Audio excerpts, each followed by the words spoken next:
Durante mucho tiempo, Hollywood dominó la conversación sobre representación LGBT en el cine.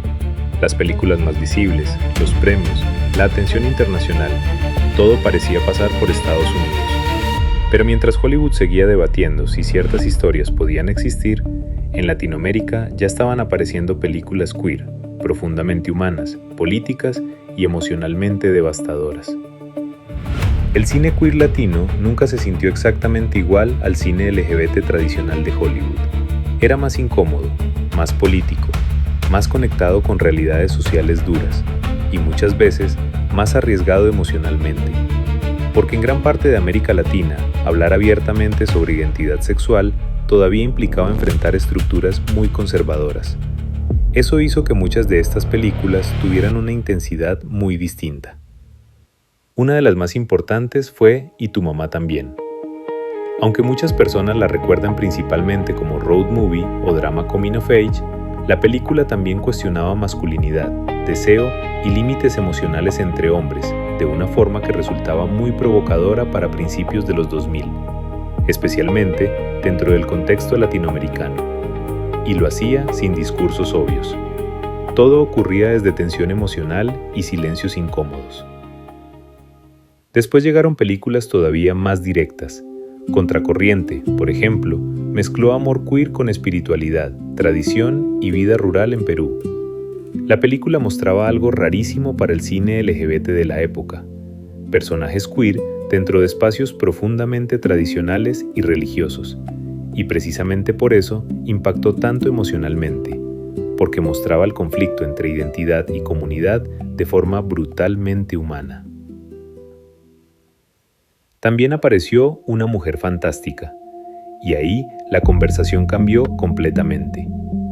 La película chilena protagonizada por Daniela Vega no solo recibió reconocimiento internacional, ganó el Oscar, y eso fue histórico, porque obligó al cine mundial a mirar historias trans latinoamericanas desde otro nivel de seriedad artística. La película hablaba de duelo, exclusión y dignidad con una sensibilidad impresionante, y al mismo tiempo exponía la violencia cotidiana que enfrentan muchas personas trans. Lo interesante es que muchas películas queer latinoamericanas no buscaban encajar dentro del estilo tradicional de Hollywood. No intentaban ser fáciles. Muchas eran lentas, silenciosas, crudas y profundamente conectadas con realidades sociales locales. Durante años, Hollywood prácticamente ignoró gran parte de estas producciones, pero poco a poco eso empezó a cambiar. Y hoy, muchas películas queer latinoamericanas tienen audiencias globales, algo que hace 20 años parecía imposible.